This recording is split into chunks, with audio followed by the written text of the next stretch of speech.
뉴스타트 2부 시작합니다. 전국 대부분 지역에 폭염경보가 내려진 가운데 주말인 어제 하루 종일 찜통더위가 이어졌습니다. 경남 양산은 무려 40도 가까이 치솟으며 올여름 최고 기온을 기록했습니다. 이지은 기자가 보도합니다. 39.3도. 오후 2시쯤 경남 양산 기온이 올해 들어 가장 높게 치솟았습니다. 특히 이 기온은 지역 기준 관측 이래 가장 높은 기온으로 역대 최고더위입니다. 이전 최고치는 2018년 8월 14일 39.1도였습니다. 기상청은 한반도에 더위를 몰고 오는 덥고 습한 고기압이 영향을 주는 데다 특히 양산 등 영남 지방은 남서풍이 산맥을 넘으며 고온 건조해져 기온을 크게 끌어올렸다고 밝혔습니다. 이 밖에 경주 38.6도, 합천 38.2도, 대구 37도, 동해 37.3도 등 동쪽 지방을 중심으로 체온보다 높은 심한 폭염이 이어졌습니다. 서쪽 지방도 서울 34.2도, 대전 35.6도, 광주 34.6도 등 35도 안팎의 무더위가 이어지며 전국이 뜨거웠습니다. 폭염이 전국을 덮친 가운데 경기 동부권과 부산 서부권, 경주 등에 한때 오존주의보가 발령되기도 했습니다. 오존주의보는 1시간 평균 오존 농도가 0.12ppm 이상이면 발령됩니다. 일요일에도 한증막 더위는 이어지겠습니다. 최고 기온은 서울과 수도권이 34도, 대구와 창원은 36도까지 오를 것으로 전망됩니다. 전국에 가끔 구름이 많은 가운데 경기 동부와 강원 내륙, 제주 등에 소나기가 내리는 곳이 있겠습니다. 예상 강수량은 적게는 5에서 많게는 60mm로 예보됐습니다. 소나기가 내리는 지역에서는 돌풍과 함께 천둥 번개가 칠 수도 있어 시설물 관리와 안전에 유의해야 합니다. YTN 이준입니다. 한밤에도 푹푹 찌는 열대야가 계속되면서 땀을 식히려는 시민들로 야외 곳곳이 붐볐습니다. 시원한 수영장에 뛰어들어 더위를 날려버리고 강변공원에 돗자리를 펴고 바람을 쐬는 사람도 많았습니다. 정현우 기자가 다녀왔습니다. 한밤에도 수영장에 몸을 던지면서 무더위를 날리는 사람들. 하나, 둘, 셋! 열대야 속 한강 수영장은 그야말로 물반 사람반이 됐습니다. 서로에게 물장구를 치고 물총도 쏘면서 잠시나마 더위를 잊어봅니다. 시원하고 좋은 것 같아요. 물 안에 있으니까. 네. 그렇다고 또 춥진 않아요. 물이 미지근해가지고. 오늘 저녁에 좀 시원하게 놀 수 있어서 좀 더위 날리기에 딱 좋았던 것 같습니다. 햇빛 없는 게 제일 놀기 딱 좋다고 느꼈던 것 같아요. 수영을 끝내고 먹는 시원한 간식도 더위를 뿌리치기엔 제격. 집에서 먹는 것보다 더 재밌고 맛있어요. 많이 먹어도 비싸지 않아서 괜찮았던 것 같아요. 맛도 괜찮았어요. 너무 시원하고요. 그리고 물도 안 차가워요. 그래서 놀기에도 너무 딱 좋고. 주변 한강공원도 335 돗자리를 편 일행들로 붐볐습니다. 강바람이 불어오는 곳에 가만히 앉아 조금씩 더위도 달래봅니다. 집에 있다가 너무 더워가지고 늦게나마 한강으로 나왔는데요. 좀 맥주 마시면서 이렇게 손선풍기 쐬고 있으니까 더위가 조금 가신 것 같아요. 강을 따라 달리고 자전거를 타면서 이열치열 더위와 맞서는 사람도 많았습니다. 밤 11시인데 체감 온도는 30도가량 됩니다. 조금만 뛰어도 땀이 맺히고 숨이 턱턱 막히는 느낌입니다. 그래도 운동으로 땀을 쭉 빼니 오히려 시원한 느낌이 든다고 입을 모읍니다. 한 30분 정도까지는 더운데 30분 이후부터는 약간 러너스 하이 이런 느낌이 와가지고 약간 시원하게 느껴지는 부분도 있는 것 같습니다. 2주 연속 열대야가 계속되면서 밤에도 무더위에 시달린 전국 곳곳. 시민들도 각자의 방법으로 더위를 견디는 모습이었습니다. YTN 정윤우입니다.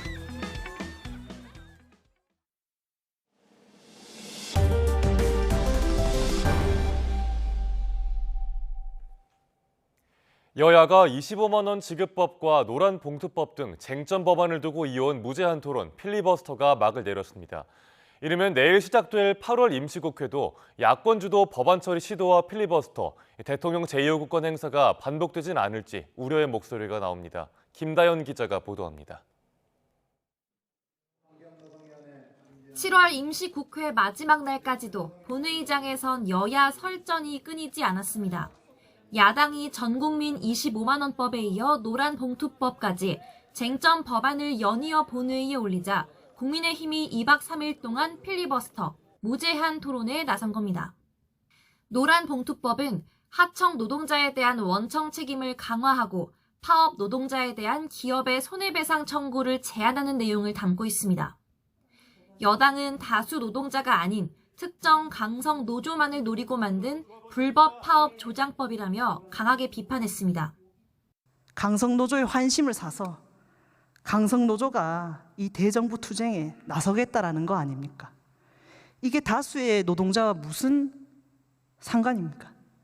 반면 야당은 모든 노동자의 권리를 보호하기 위한 취지라며 정부 여당에는 기업만 중요하냐고 맞받았습니다.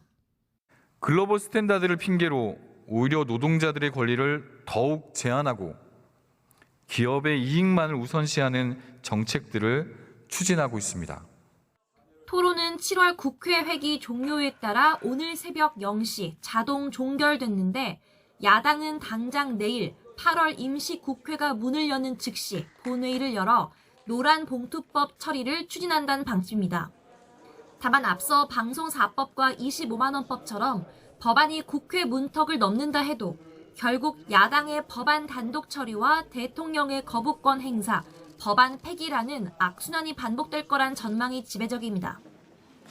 여기에 야당이 방송 장악 국정조사와 김건희 여사 특검법 등 이른바 이특검 4국조를 벼르고 있는 만큼 출구 없는 싸움은 8월 국회에서도 이어질 거란 관측입니다. YTN 김다연입니다. 더불어민주당 대표직 연임을 노리는 이재명 후보가 당의 전통적 지지 기반인 호남 지역 경선 첫날 84%의 득표율을 기록하며 압승 기조를 이어갔습니다. 최고위원 경선에선 이른바 명심을 등에 업은 4선 김민석 후보가 원외 정봉주 후보를 밀어내고 누적 득표율 1위로 올라섰습니다. 나희인 기자입니다. 전국 권리당원 3분의 1이 몰려 민주당 전당대회 승부처로 꼽혔던 호남 순회 경선 첫날 이변은 없었습니다. 당대표 경선에 참여한 전북 지역 권리당원 3만여 명 가운데 84%인 2만 5천여 명이 이재명 후보를 차기 당대표로 선택했습니다. 누적 득표율 89%를 기록한 이 후보는 각각 9%, 1%대에 그친 김두관, 김지수 후보를 따돌리고 독주를 이어갔습니다. 전북의 해안가에서 먹고 살 길이 풍족하게 열린다면 왜 서울로 가겠습니까? 여러분과 함께 희망의 나라 새로운 민주당 꼭 만들겠습니다. 5명을 뽑는 최고위원 경선에선 4선 김민석 후보가 13,000여 표를 추가하며 첫 누적 득표율 1위를 기록했습니다. 사실상 이재명 후보의 러닝메이트라는 점을 적극적으로 부각한 전략이 주요한 것으로 보입니다. 이재명 대통령 시대를 원하십니까? 김민석이라고 쓰고 이재명 대통령이라고 읽어주십시오. 그렇게 해주시겠습니까? 경선 초반 줄곧 1위를 달렸던 원외 정봉주 후보는 9천여 표를 더하는 데 그치며 추격을 허용했습니다. 이현주 후보와 당선권인 5위 자리를 다투던 전주 출신 한준호 후보는 이번 전북 경선에서 21% 득표율로 깜짝 1위를 차지하며 단숨에 누적 득표율 3위로 뛰어올랐습니다. 전라북도에서 16년 만에 호남의 아들, 전북의 아들이 최고위원에 도전하고 있습니다. 도와주시겠습니까? 다만 15만 권리당원을 자랑하는 전북 지역 투표율은 전국 평균보다 크게 떨어졌습니다. 당대표 선거 참여율은 20%, 최고위원은 23%대에 그쳤는데 어차피 대표는 이재명, 어대명 기류가 이어지며 열기를 더하지 못한 것으로 보입니다. 민주당은 권리당원 규모가 더 큰 광주 전남 지역에서 순회 경선을 이어갑니다. YTN 나인입니다. 그제 새벽 서울 시내 한복판 지하보도에서 환경미화원을 숨지게 한 남성에 대해 경찰이 구속영장을 신청했습니다. 피해 여성에 대한 부검도 마무리돼서 유족에게 시신이 인계됐습니다. 김희영 기자가 보도합니다. 이른 아침 환경미화원을 살해한 혐의를 받는 70대 남성 A씨에 대해 경찰이 긴급 체포 하루 만에 구속영장을 신청했습니다. 사안이 중대하고 A씨가 도망할 우려가 있다는 이유에서입니다. 피해자 시신 부검도 마무리됐습니다. 국립과학수사연구원은 피해 여성이 다발성 자창에 의해 사망한 것으로 보인다는 구두 소견을 경찰에 전달했습니다. A씨가 서울 숭례문 인근 지하보도에서 60대 환경미화원을 흉기로 찌른 건 새벽 4시 10분쯤입니다. 중구 용역업체 소속이었던 피해자는 평소처럼 일찍 청소하러 나온 길이었습니다. 말 수가 없어요. 전혀 말이 없습니다. 눈인사 정도만 하고 지나가요. 9시 때가 됐는데 안 온다고 지금 그러고 막 그러니까 그 여자가 그랬는가. 피해자는 심폐소생술을 받으며 병원으로 옮겨졌지만 2시간쯤 뒤 끝내 숨졌습니다. 달아난 A씨는 그로부터 2시간이 넘은 아침 8시 50분쯤 경찰에 붙잡혔습니다. 경찰이 CCTV 등을 토대로 A씨를 쫓다가 범행 장소에서 불과 1km 떨어진 쪽방촌 근처 골목에서 붙잡은 겁니다. 지난해 12월부터 동자동 여인숙에서 머물면서 노숙 생활도 하고 있다는 A씨는 경찰 조사에서 피해자와 대화 도중 자신을 무시한다고 생각해 범행했다는 취지로 진술했습니다. 경찰은 A씨가 2년 정도 노숙자로 살면서 지난해 5월쯤부터 피해자를 알고 지낸 것으로 파악했습니다. 경찰은 또 A씨가 범행 당시 술을 먹거나 마약을 한 상태는 아니었다고 보고 있습니다. YTN 김이영입니다. 인천의 한 아파트 지하 주차장에서 난 불로 근처에 있던 차 140여 대가 피해를 입었다는 소식 최근 전해드렸는데요. 당시 상황을 목격한 한 주민이 소방관 등에게 감사의 마음을 전하는 글을 올려 온라인에서 화제가 되고 있습니다. 황보연 기자입니다. 차 밑에서 구름처럼 피어오르는 하얀 연기. 점점 심해지는가 싶더니 30초도 안 돼 폭발이 일어나고 순식간에 불길이 솟구칩니다. 인천의 한 아파트 지하 주차장에 멈춰서 있던 전기차에서 벌어진 일입니다. 주차장 밖에도 난리가 났습니다. 매캐한 검은 연기가 아파트를 휘감아 코앞이 안 보일 지경입니다. 소방관들은 연기를 헤쳐가며 주민 구조에 필사적으로 나섰습니다. 지하층 방화문이 폐쇄돼 있지 않으면 폐쇄 후 인명구조 조력하기 바랍니다. 높이가 20m나 되는 베란다 앞으로 고가 사다리차가 접근합니다. 소방관이 손을 내밀자 한 여성이 연기를 피해 사다리차로 위태롭게 넘어옵니다. 베란다에선 다른 소방관이 구조를 돕습니다. 젊은 남성 한 명도 무사히 빠져나옵니다. 당시 현장에 있었던 한 주민은 블로그에 올린 글을 통해 급박한 상황을 전했습니다.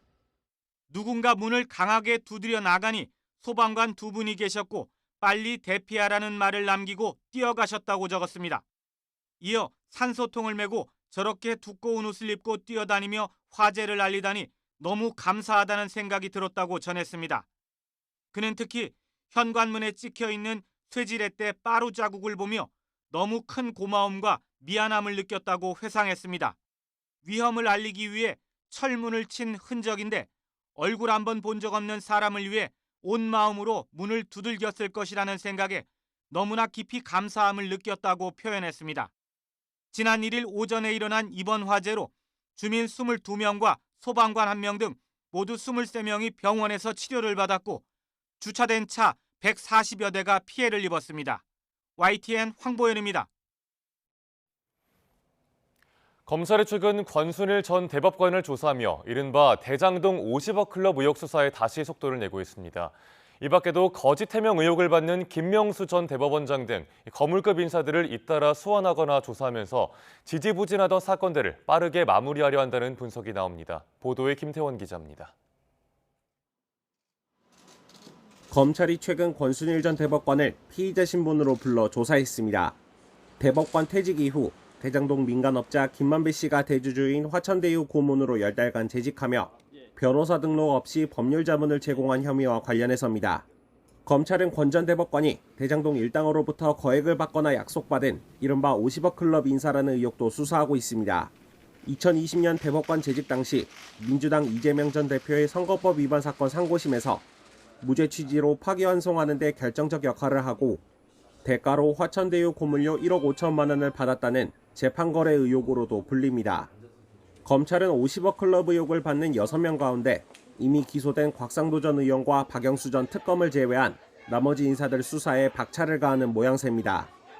앞서 최재경 전 청와대 민정수석과 김수남 전 검찰총장은 2년 전 이미 서면 조사를 마쳤고 최근엔 김만배 씨로부터 50억 원을 빌렸다가 2달 뒤 원금만 갚았다는 혐의로 홍성급 머니투데이 회장을 피의자 신분으로 불러 조사했습니다.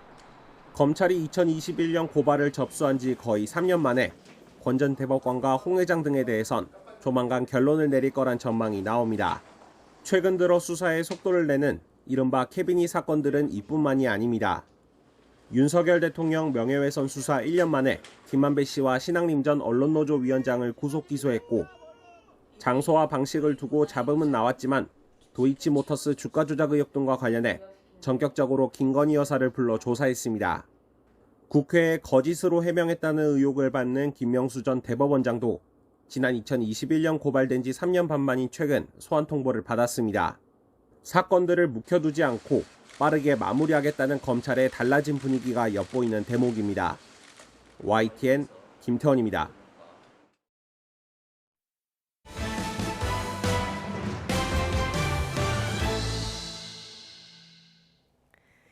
오는 11월 미국 대선에서 맞붙게 된 트럼프 전 대통령과 해리스 부통령이 첫 TV 토론을 둘러싸고 치열한 신경전을 벌이고 있습니다. 트럼프 전 대통령이 후보가 바뀌었으니 TV 토론도 다시 잡자며 새 일정을 제시했지만 해리스 부통령 측은 이 제안을 일축했습니다. 김지영 기자가 보도합니다. 도널드 트럼프 전 대통령이 자신의 SNS에 올린 글입니다. 카멀라 해리스 부통령과 다음 달 4일 펜실베이니아주에서 TV 토론을 하기로 폭스뉴스와 합의했다고 밝혔습니다. 조 바이든 대통령이 재선 포기 선언 이전에 합의한 ABC 방송 주최 9월 10일 TV 토론은 후보가 바뀌었으니 취소됐다고 주장했습니다. 하지만 해리스 측은 이 발표를 일축했습니다. 트럼프가 겁을 먹고 발을 빼려 한다며 장난을 그만두고 약속한 토론에 등장하라고 강조했습니다. This guy is nervous as hell to face Kamala Harris. He's already trying to back out of the debate. Did you notice that? Part of that is because he knows she's going to whoop him in the debate. 캠프는 해리스 혼자서라도 약속한 날짜에 나가 황금 시간대 전국 시청자에게 발언할 기회를 잡을 것이라고 경고했습니다. 미 대선판에서 기선을 제압할 기회인 TV 토론을 놓고 서로 우호적인 방송사에서 시작하려는 양측의 신경전이 치열합니다. 지난 6월 27일 CNN 주최로 열린 첫 TV 토론은 트럼프의 완승으로 끝나면서 결국 바이든 대통령의 재선 포기 선언으로 이어졌습니다. Did anybody last night watch a thing called the debate? That was a big one. 민주당 대선 후보로 공식 선출된 해리스 부통령은 러닝메이트 후보군 6명을 면접한 뒤 순회 유세 시작 전날인 5일까지 새 부통령 후보를 지명할 것으로 예상됩니다. 또 대선 캠프의 핵심 책임자들을 오바마 전 대통령의 참모들로 물갈이하는 등 대권 도전을 본격화하는 모습입니다. YTN 김지영입니다. 나홀로 호황을 누렸던 미국의 경기가 예상보다 빨리 후퇴하고 있다는 지표가 나오면서 세계 금융시장이 한순간에 큰 혼란에 빠졌습니다. 뉴욕 증시가 이틀 연속 급락하고 공포지수는 1년 4개월 만에 최고 수준으로 올라갔는데요. 하지만 장기적인 방향성을 가늠하기 위해서는 좀 더 두고 봐야 한다는 목소리도 적지 않습니다. 보도에 유투건 기자입니다. 불과 2주 전까지만 해도 사상 최고 행진을 이어갔던 미국 증시가 이틀 만에 무너졌습니다. 특히 AI 열풍을 앞세워 호황을 주도했던 나스닥 100 지수는 정점을 찍은 7월 중순과 비교하면 10% 넘게 하락했습니다. 아마존 창업자 제프 베이조스를 포함해 세계 최고 부자 500명의 재산은 이틀 만에 1,340억 달러, 182조 원이 증발했습니다.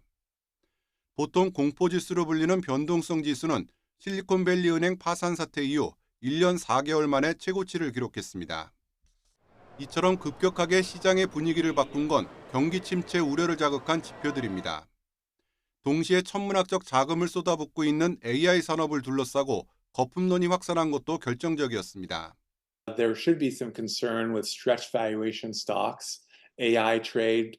There's no return really yet per se from the $200 billion of capex investment into it. 미국과 일본의 금리 격차 축소에 따른 엔캐리 트레이드의 청산 가능성도 시장의 불안감을 키우고 있습니다. 하지만 본격적인 대세 하락으로 이어질진 좀 더 두고 봐야 한다는 목소리도 만만치 않습니다. 주식시장의 큰 손들은 아직 신중한 태도를 유지하고 있습니다. So, market's starting to get a little nervous, and there was certainly an opportunity for profit taking. 어떤 경우든 당국의 정책이나 경제 지표에 민감하게 반응하는 변동성이 큰 장세가 이어질 것으로 보입니다. 일촉즉발의 상황으로 치닫고 있는 중동 정세도 단기적인 변수로 꼽히고 있습니다. YTN 유튜원입니다. 네, 이렇게 미국 경기 침체 우려가 갑자기 찾아오면서 우리 증시에도 공포감이 엄습했습니다. 시장에서는 일본의 기준금리 인상으로 엔화가 쌀 때 엔화를 빌려 미국에 투자했던 엔캐리 자금이 이탈하면서 증시 폭락이 가속화되는 것 아니냐는 우려가 나오고 있습니다. 류환홍 기자가 보도합니다. 지난달 미국의 고용과 제조업 지표가 시장 예상치를 밑돌며 뉴욕 증시 3대 지수는 연이틀 3에서 4% 급락했습니다. 미국발 경기 침체 충격에 우리 증시를 비롯해 아시아와 유럽 증시도 동반 하락하며 맥을 못 췄습니다. 증시 폭락세 속에 엔화가 쌀 때 엔화를 빌려 미국 주식에 투자했던 자금의 회수, 즉 엔캐리 청산 우려가 시장에서 제기됐습니다. 증시 폭락 후 이복현 금융감독원장은 앞으로 엔캐리 청산이 발생한다면 시장 변동성이 커질 수 있어 점검을 강화하겠다고 밝혔습니다. 엔캐리 청산 우려를 촉발한 건 지난달 31일 일본은행의 기준금리 인상이었습니다. 本日の会合では 2% の物価目標の持続的安定的な実現という観点から金融緩和の度合いを調整することが適切であると判断しました。 올해 들어 지속적으로 상승하던 엔달러 환율은 최근 엔화 가치가 갑자기 뛰면서 가파른 하락세로 접어들었습니다. 시장에선 일본의 통화정책 기조가 강한 엔화로 바뀐 데다 미국 경기 침체까지 찾아온다면 엔캐리 청산 가능성은 커질 수 있다고 우려합니다. 일본인들이 이제 해외에 투자한 게 주식이 한 2조 달러 정도 되는 것 같고요. 그 다음에 채권이 한 2.1조 달러니까 우리나라 돈으로 한 5천조가 넘는 굉장히 막대한 금액은 맞습니다. 그래서 그 돈이 만약에 그동안에 엔저였기 때문에 당연히 해외로 좀 많이들 나갔는데 이 돈이 엔고로 이제 바뀌게 되면 이제 본국으로 이제 역류를 하겠죠. 다만 미국의 소비가 강한 상황이라 지난 한 달간 고용과 제조업 지표로만 미국의 경기 침체를 판단하기에는 이르다고 전문가들은 지적합니다. YTN 유환홍입니다. 이번 주 국내 주유소 휘발유 평균 가격이 6주 만에 하락 전환했습니다. 한국석유공사 유가정보 시스템에 따르면 7월 마지막 주 전국 주유소 휘발유 평균 판매가는 전주보다 리터당 2.5원 내린 1,711원을 기록했습니다. 이로써 6월 셋째 주 이후 계속 오르던 휘발유 가격은 6주 만에 내림세로 돌아섰습니다. 울산에서는 아파트 분양이 줄을 잇고 있지만 명함은 엇갈리는 모습입니다. 일부 인기 지역의 대형 건설사 아파트를 빼고는 중소건설사 아파트 청약은 미달이라서 분양시장 양극화가 심해지고 있습니다. JCN 울산 중앙방송 구현희 기자입니다. 울산 도심의 재개발로 들어서는 2천여 세대 대단지 아파트 부지입니다. 지난 5월 조합원 물량을 제외한 천여 세대를 분양한 결과 최고 152대 1의 경쟁률을 보였습니다. 전용 면적 84제곱미터의 분양가가 8억 원대 중후반대로 인근 아파트 시세보다 높았지만 선호하는 위치에 대형 건설사의 브랜드 아파트라는 이점 덕분에 분양에 성공했습니다. 부동산 경기 침체로 주춤했던 아파트 분양이 줄을 잇고 있지만 이같이 분양에 성공하는 사례는 드뭅니다. 외곽이나 인기 지역이 아닌 곳의 중소건설사 아파트들은 미분양이 잇따르고 있습니다.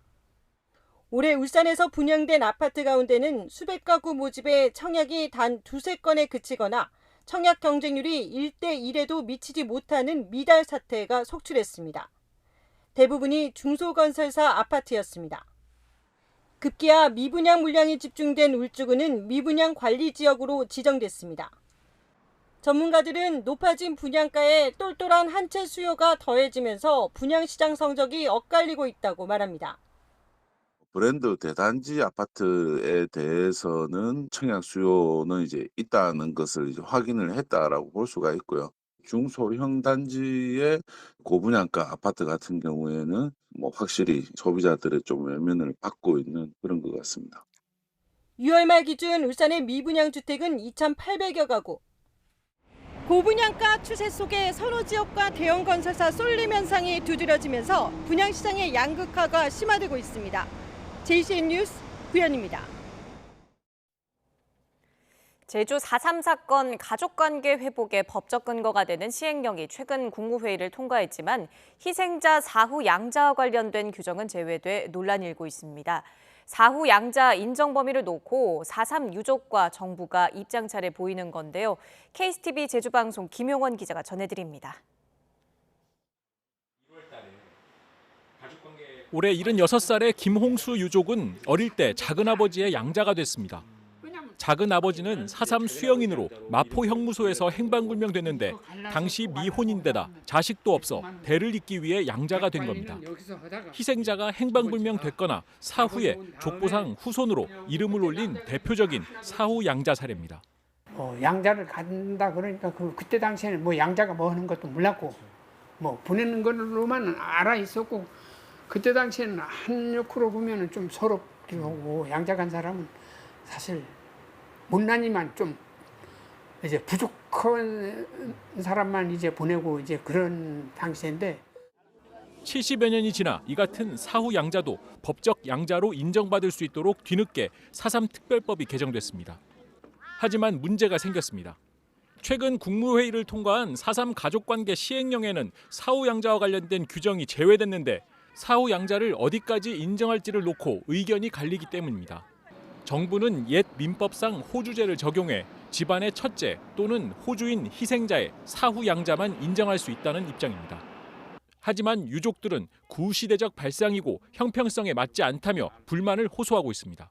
밑에 동생이나 이런 분들 앞에는 그 양자를 세울 수 법적으로 안 된다고 그러니까 이거는 사실 그 4.3 그 해결을 했다고는 하지만은 사후 양자가 안 되면은 특별법을 통과해서 해놓은 보람이 없을 것 같습니다. 4.3 유족회도 정부의 목소리를 높이고 있습니다. 우리 유족회 입장에서는 제주의 그 이방 풍습을 존중해가지고 호주가 아닌 희생자도 직계 비속이 없는 경우에 한해가지고 사후 양자 기준 안에 포함시켜 달라고 지속적으로 행안부에 요구하고 있습니다. 유족회 등에 따르면 가족관계 정정이 필요한 사후 양자는 100명이 넘고 9월부터 신청이 시작되면 대상자는 더 많을 것으로 추정됩니다. 정부가 사후 양자와 관련한 운영 세칙을 연내 마련할 예정인 가운데 인정 범위를 놓고 제한적인 입장을 고수할 경우 상당한 반발이 예상됩니다. KCTV 뉴스 김용원입니다. 지난 5월 법원이 가처분 신청을 받아들이면서 소강국면에 접어드는 것 같았던 하이브 집안 싸움에 2달 만에 다시 불이 붙는 분위기입니다.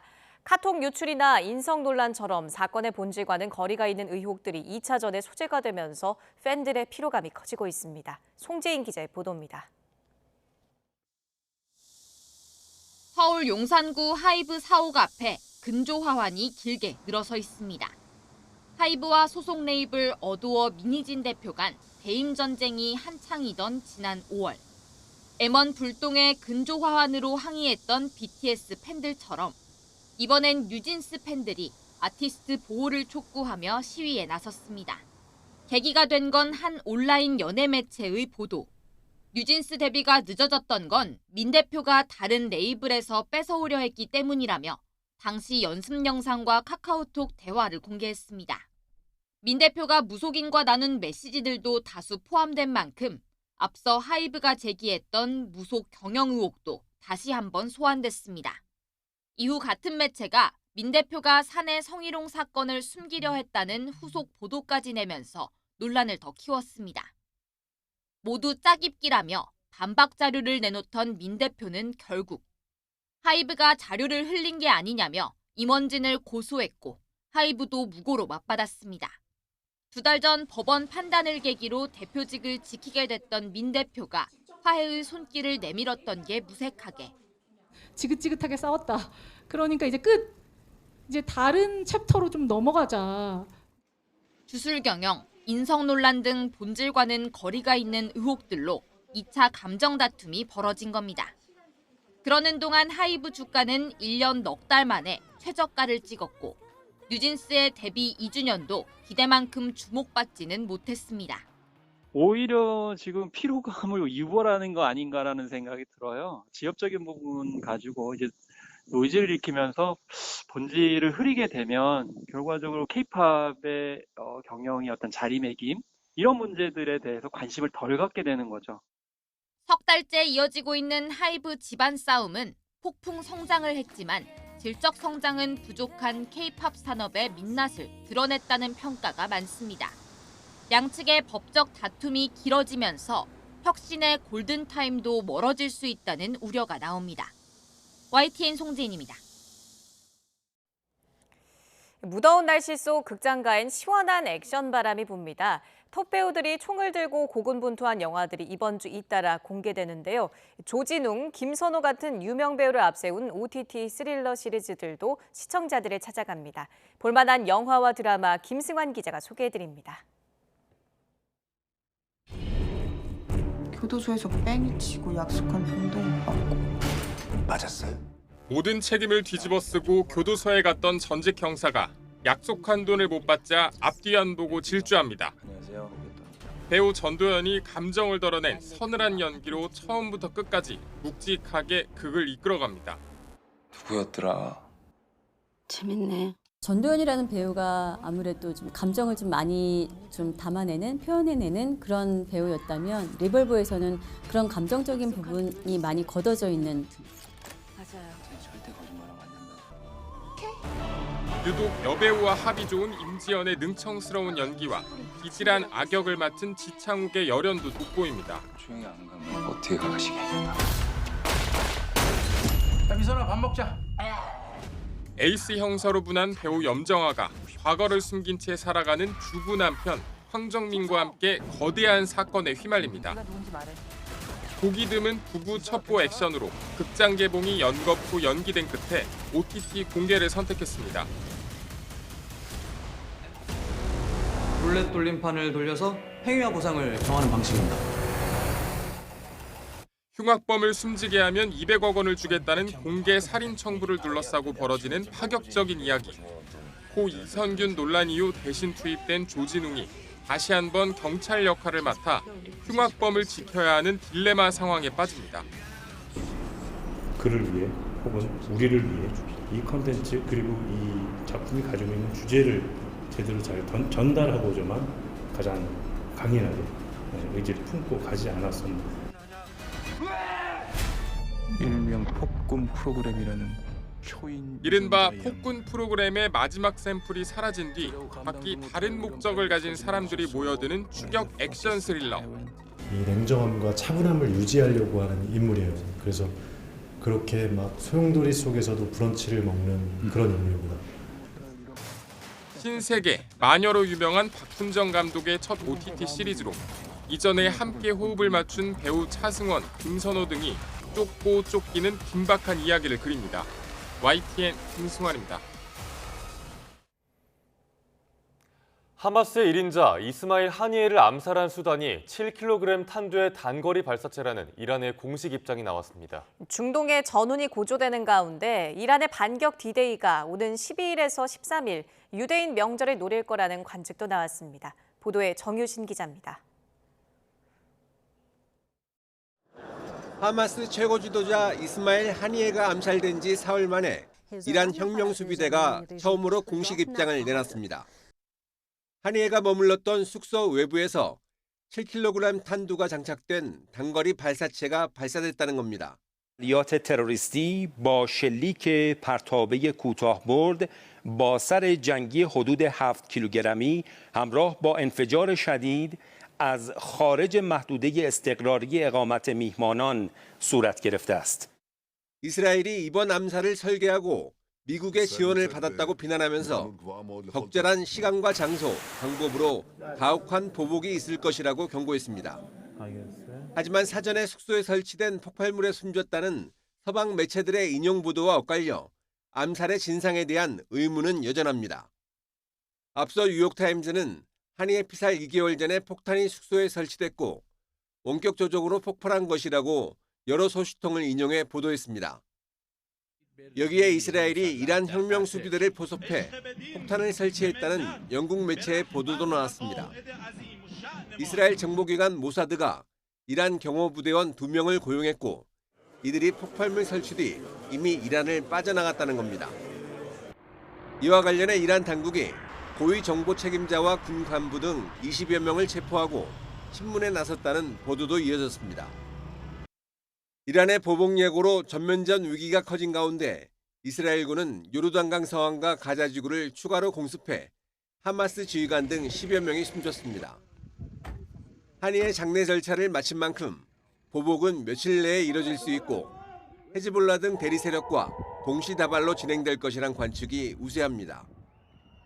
일부에선 현지 시간 12일에서 13일 유대교 명절인 티샤 베아브 기간에 보복을 감행할 수 있다는 전망도 나왔습니다. 이에 따라 미국은 해군 순양함과 구축함을 중동과 인근 지중해에 파견하고 핵추진 항모와 전투기도 추가 배치할 방침입니다. 세계 각국은 이스라엘행 항공기 운항을 중단하고 중동 지역 여행 자제 경보도 발령하는 등 비상 상황 대비에 들어갔습니다. YTN 정준입니다. 러시아가 미국과 사우디아라비아의 반대와 압박 속에 예멘의 친이란 반군 후티에 대한 무기 지원 계획을 보류했다고 CNN 방송이 보도했습니다. 러시아는 후티 반군에 미사일과 다른 군사 장비를 전달하고자 준비했지만 전달 직전 계획을 철회했다고 CNN이 사안에 정통한 복수의 소식통을 인용해 전했습니다.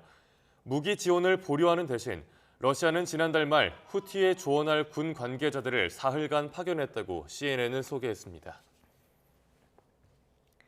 하마스는 한이의 후임을 선정하는 절차를 시작합니다.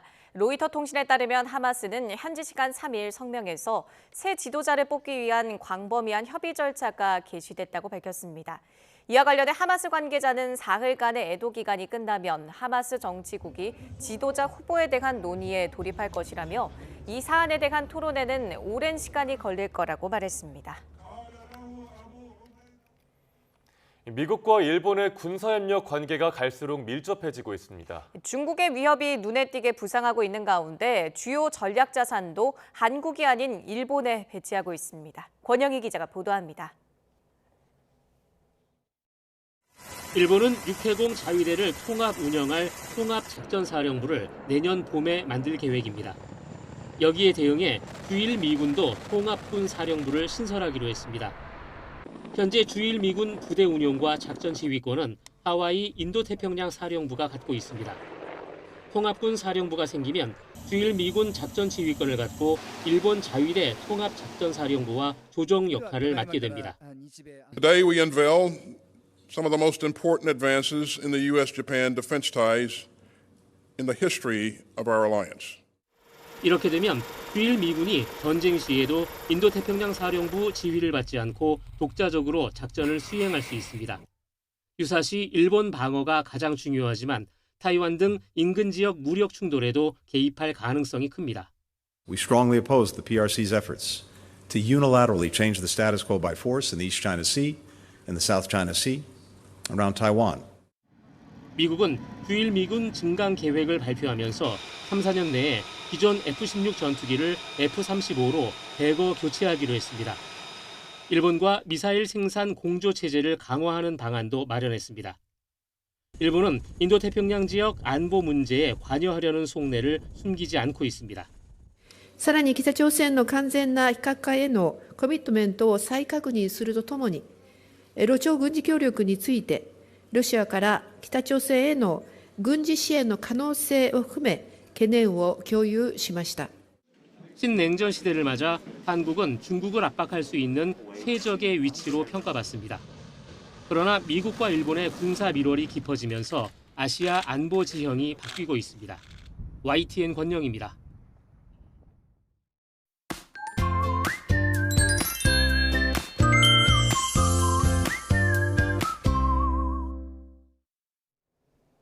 밤새 후텁지근해서 잠들기 힘든 요즘인데요. 서울은 14일 연속 열대야가 나타나고 있고 강릉도 16일째 밤사이 최저기온이 25도를 웃돌며 열대야 지속일수 역대 1위 기록을 갈아치웠습니다. 한낮에는 폭염이 맹위를 떨치겠는데요. 오늘 서울 낮 기온은 36도로 올여름 들어서 가장 높겠고요. 대전과 대구도 36도 선까지 올라서 전국이 펄펄 끓겠습니다. 이 대기 불안정으로 오늘도 곳곳에 요란한 소나기가 지나겠습니다. 비의 양은 5에서 60mm고요. 지역별로 강수 편차가 꽤 크겠습니다. 현재 기온 살펴보겠습니다. 현재 서울 기온 27.3도, 대구는 27.3도, 부산 28.1도를 보이고 있습니다. 전국 대부분 지역에 폭염경보가 내려진 가운데 오늘 서울 낮 기온은 36도, 광주 35도, 대전과 대구 36도를 보이겠습니다. 당분간 밤낮 없는 무더위가 계속되겠고요. 소나기도 자주 내리겠습니다. 지금까지 날씨 정보였습니다. 뉴스타트 2부 마칩니다. 잠시 후 3부가 이어집니다. 시청해주신 여러분 고맙습니다.